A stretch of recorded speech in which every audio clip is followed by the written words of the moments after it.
Dak wasn't on his usual offensive attack on Sunday, completing only 17 of 37 passes against the Giants and throwing 2 interceptions in a 10-7 loss to New York. Jason Garrett said at no point did he contemplate pulling Prescott in favor of Romo and made it clear yesterday that Dak is the Cowboys' guy. You can make it as simple or complex as you want to make it. It's pretty simple for us. Dak's going to play quarterback as we go forward. He's done a really good job for us up to this point. We've won 11 out of 13 games that he started, and he's handled really every situation as well as he can handle it. So we'll just continue that way. Tony will be in a backup role for us, and he'll be ready to go if he's called upon to play. But Dak's done an outstanding job up to this point. Excited to see him continue to play. Well, Kane, you keep a special eye on this team. Do you believe that the Cowboys should stick with Dak down the stretch? For now. But I think they got to start thinking about it. I think if the Cowboys don't consider right now replacing Dak with Romo, they're simply committing professional malpractice. I mean, it'd be crazy not to consider it, not to begin to think about it. Oh, and by the way, while we're at it, I don't think the Cowboys will commit professional malpractice. Well, I watched you from my home last week in New York City mocking Jerry Jones and his beginnings of a flirtation with Tony Romo. Hilarious. I saw you. You couldn't get your words out. It was Did you very like his ineloquent t-shirt? of you. Funny. Laughing so much you couldn't get your words out. It was funny. It was funny. He does this to me. What you mock is actually genius. What you mock is good management. Let me share this with you. This is Clarence Hill. He's a beat writer for the Fort Worth Star-Telegram. I know Clarence. Apparently, Clarence is very good. And Jerry was on ESPN radio this morning in Dallas, and he's saying that we should think about the factors that could cause a quarterback change. And he compared it to porn. He said, I don't know. Compared it to porn. Well, very eloquent. It's very important. I'm not done. It's very important. But you need to repeat that for You win if you stop me halfway. Okay, go ahead. He compared it to the Supreme Court's definition of porn, which is, I don't know what it is, but you'll know it when you see it. I can't define it, but you know it when you see it. Okay. The Cowboys need to think about this. Number one, this is a Super Bowl team. This is not a playoff team. This is a team with a legitimate chance to win the Super Bowl. And if that's the case, which quarterback gives you the best chance to do so? The Giants game and the Vikings game should give you some doubts about Dak. Not so much that he should be benched. 11 straight wins, the guy gets some leash. 11 straight wins, he can make a few mistakes. 11 straight wins, he can face some adversity. But if you're not thinking about it, if you're not thinking about another game or two like this with 2 picks, another game or two like that, I've got a $100 million backup sitting over here, then you'd be committing malpractice. The Cowboys better be considering the scenarios where Tony comes in. Well, first of all, I must confess to you, you left me almost speechless because I'm thinking about porn in the Supreme Court and they talking about how you don't really know what it is until you see it. I don't know how you don't know what it is until you see it. But I'm just saying. I got a whole new tool in my toolbox. Throw porn on the table when you're off the table. You stalled me there for a second. I got frozen there for a second, but I'm back. Let me get this straight. Because I can't believe I don't know whether I'm talking to Will Kane or Max Kellerman. So let me get this straight. Dax should stay in the game. He should stay in the lineup, but at the same time, you're not sure whether he should stay in the lineup because he would be considering, professional malpractice if he doesn't consider it. So he should think about it, but it's really not going to happen. I want to confuse you. I don't want to make it too hard, but it continues. You and Max, I got to give it to y'all. Y'all got me confused with this one. You got me there. Here's the reality.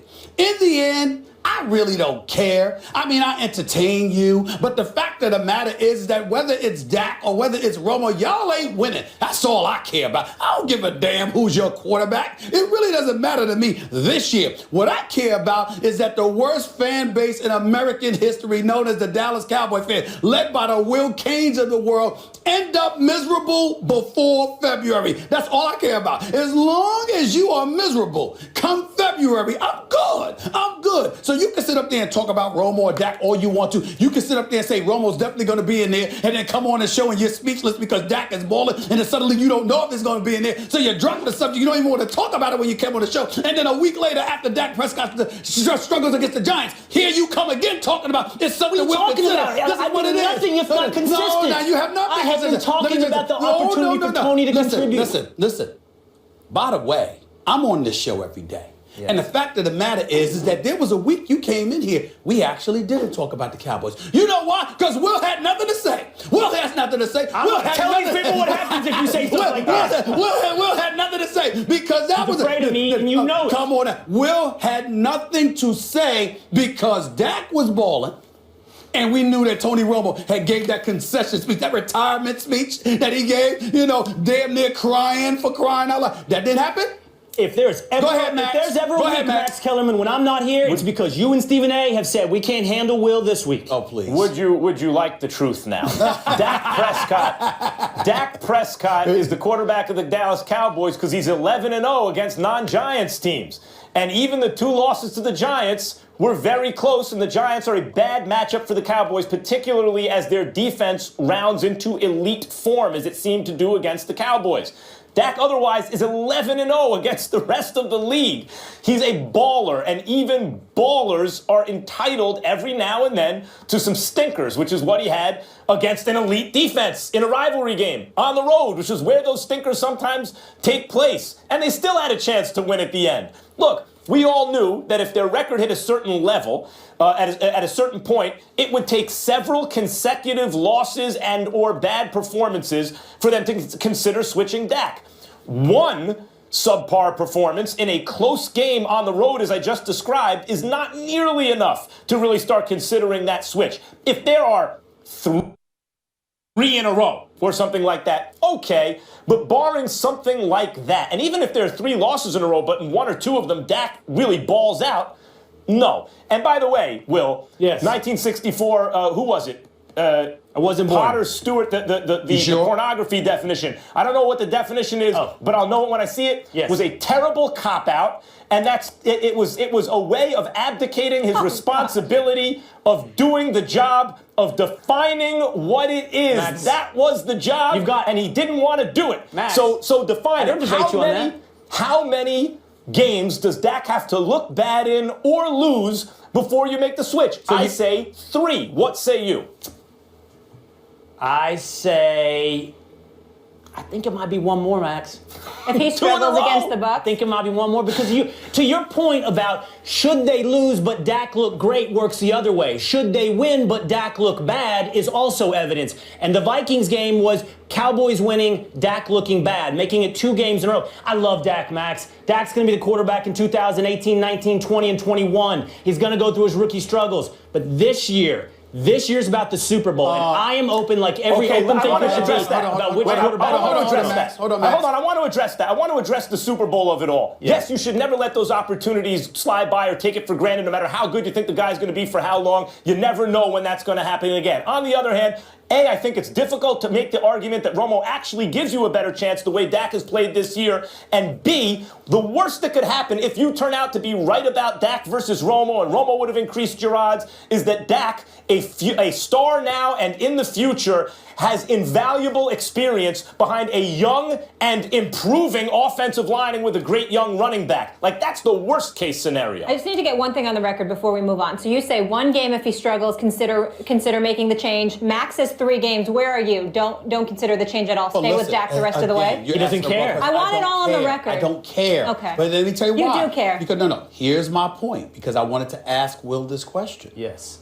I was laughing because to me, Jerry Jones making this move speaks to the dysfunctionality that is perpetually the Dallas Cowboys over the last 2 decades. So if he makes this move, you and I both know it ain't because Dak struggled for a couple of games. It's because that's who they wanted in there all along, and they found the excuse. And to me, that is the recipe that will divide this team. I'm wrong about that? I just can't decide what I'm more excited about. The Cowboys win the Super Bowl for my own joy, or the moment I walk on this set and look you in the eye and deny you every hope and dream you ever had. It will not happen. It will not happen, Will. It will not happen. You, I will not. Oh, I promise you. Like I'm You'll be invited. I will laugh in your face for the misery that you will suffer from. Are we on Can we talk about more of his dysfunction? About to play a kickball game? There's a little dysfunction going on in Buffalo. Let's get into that. Rex Ryan's Bills have now lost 5 of their last 7 games and are all but eliminated from the postseason. Rex is now 14-15 in 2 seasons with Buffalo and said Monday that he assumes he will be the Bills coach in 2017. Stephen A. has seen enough. Rex Ryan needs to go right now. I take no pleasure in saying that because I happen to like him. But the reality of the situation is that you're in a results-oriented business, and the results speak for themselves. I'm looking forward to Rex Ryan working for ESPN in the near future. Or great on TV. Or being a defensive coordinator for some Great other at that, team. too. What he has no business doing is being a head coach in the National Football League. It's hard for me to take you seriously in that T-shirt. Today That's not is the Rex only Ryan's 54th birthday. We want to wish him a very happy birthday. Will, why is Stephen A. wrong? Yeah, that T-shirt's not the only reason you shouldn't take him seriously. Let's speak about dysfunction. Thank goodness you don't run a professional sports franchise. Max has said this already. Everyone By the way, would get Max has fired. said this. Max has said this. Or for that matter, manage anyone's money. You just fleece them out of things that they integrity and righteousness would lead them towards. Yes, fleece. Yes. Because I think you I could make work for Stephen A. He emotional just wants decisions. results. You make emotional decisions. In this case, with the Buffalo Bills and Rex Ryan, the emotion you're feeling is panic. It's panic. Okay. You're playing on panic. Hurry up, make your point, man. This is Hurry not up. the success, the formula for success. Panic is not the formula. It's a process. You've learned it through Nick Saban. You've learned it now through Jason Garrett, who, by the way, took like 5-6 years of 500 ball to get the process in place. You've seen it with the Pittsburgh Steelers. Process. Your own team. So it's the process. Trust the Three process. coaches. It's not Dak and Ezekiel. It's the Trust the process. process. Go ahead, keep It worked talking. for Philly. Keep talking. You're not giving the man a chance to implement his process, his culture, the way he wants to win. Nary 2 seasons does not count. And I don't want to hear about his experience with the Jets. This is about the Bills and these players and these coaches. You must give someone more time. You must see what they do when it's played out. Your 2-year emotional panic decision only ruins it for the next guy and the next guy and the next guy. You don't end up the Pittsburgh Steelers. You end up the Cleveland Browns in that scenario. Okay, go ahead. I needed to go here, Max. I got to eat. First of all, in order for you to get at me, it's a requirement that comes with you being, for example, on First Take. To show you how lenient I am, I've actually allowed you on this show multiple times wearing that same damn shirt you're wearing right now. But I'm going to let that slide. Try a new one. Here's the deal.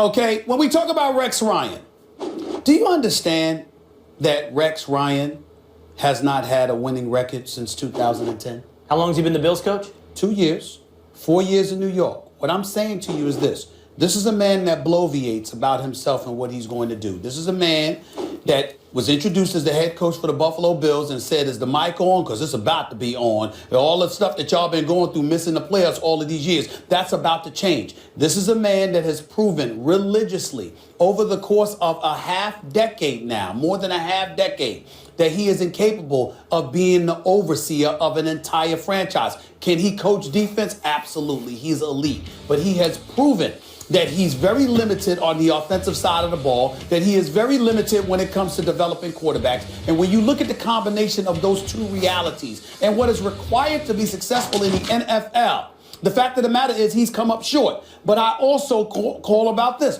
Why do guys prefer to come to the NFL rather than coach colleges? Because you don't have to recruit. You got grown young men that's coming in there. They understand the responsibility that comes along with the task at hand. They embrace it. They accept it. They're well paid for it. They move forward. So ultimately, it comes down to your ability as a leader, as a steward of a franchise, to go out there and galvanize the troops and maximize their effort so you can have peak performance. This dude religiously comes up short. That's the bottom line. If you keep letting guys like him stay in their positions, no one new will ever be a head coach. That's what it comes down to, Max. Look, what it comes down to is no matter the coaches mostly cancel each other out. Again, the bell curve. You know, here are the bad coaches. There are 3 or 4 or 5 of them by definition. Most of the others fall in the middle somewhere and tend to cancel out. You know, you're a great coach. You're in the NFL. I mean, that of course, it's the highest league in the world for football. So you have to be great to get there, but now you're being compared to other great coaches. So among that group, where do you rank? Well, by definition, most will be in the middle, and then a few will be on the far right end, the really special coaches. Now, only a couple of teams can have those guys, Bill Belichick, Pete Carroll, Mike Tomlin, these guys. Otherwise, you just hope to get maybe on the right side of that middle of the pack. And solid coaches with bad players will tend to be underrated. With solid teams will be about 500. And if you give them good players, really good players, Jason Garrett, they'll look really good. And I think it's pretty clear that Rex Ryan is a solid coach. He's shown that throughout his career. The Bills have solid talent, and so they're about a 500 team. But you don't jettison the coach because he's not Bill Belichick. That is what dysfunctional franchises do. As I said yesterday, as Will just brought up today, And others are, of course, thinking those are bad, dysfunctional franchises. We didn't get the exact results we want right now. Max, let's make a change. I No, you stay the course. I heard Max get into this debate with you yesterday about whether or not he is a solid coach. I'm not going to go down that path. That's your fight, Max. Mine is this: too little time. And Stephen A. falls back on the Jets and his experience with the Jets, which is virtually, not completely, virtually irrelevant to this debate. It's not. It's just like a financial guy who trades your stocks every 2 months. You're going to lose money. You got to see this process play out. And when it's done, maybe he's not solid, Max. Maybe he's not solid. Let me finish the thought in this regard. AFC Championship game. It's not about the system. It's not about the coach. It's about the individual. And let me be the first to say, I am guilty of this. Y'all can call me whatever you want. I'm not playing. I'm a results-oriented dude. And I say that with me as well. If I ain't getting the job, my experience is that if I'm not getting the job done, I got to go.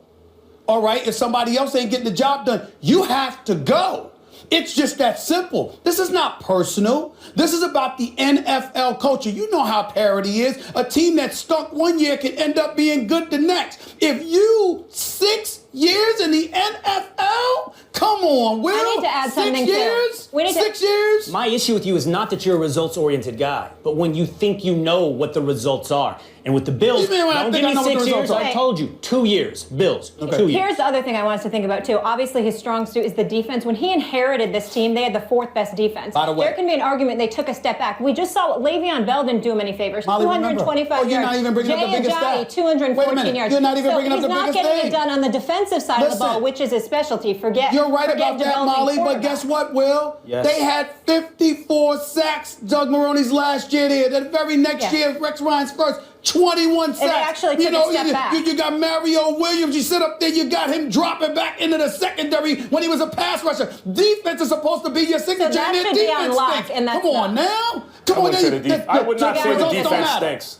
That's the difference. That's what you and Max. Your results don't matter nearly as much as the process. I get last word? Go ahead. Well, it's You just can that have this. it. If I'd argued that there's zero evidence that Rex Ryan should be fired, you'd be winning this debate. But I didn't argue that. Excuse me. I argued that I 2 am- years in, you don't have enough. I do You have don't have enough. And I'm telling you factually, I'm absolutely right. You Yeah, just need to be drug and tested. 500 You is ain't a making no solid sense. coach, and he may be 8-8 this year. All It right. looks You like gonna an come on this 8-8 show team and to make an me. argument on behalf of Rex Ryan? and maybe I'm 9 and surprised. 7, Max. Where were you Maybe with 9 and Okay, 7. Yeah, right. okay, we got to Where were you with Will, Jeff I want to Fisher? see how You you should've feel argued next for him. week if you've had enough of Dak. We'll talk to you next week after the Sunday's game. Can't wait to see where you are in that Unbelievable. Romo I'm shocked he wasn't here situation. to argue for Jeff Fisher. Who knows with you? What if Rex is 9 and 7? What if he All wins right, out? all right. We'll address it all next week. We'll see how it goes. man. Will, always good to see you. Stephen A. man. got his wish. Jeff Fisher fired by the Rams, but who should be his replacement? Jordan Bettis will join the desk with that answer. Also ahead, why is Jay-Z throwing shade at Phil Jackson? And what does LeBron James have to do with it? We discuss.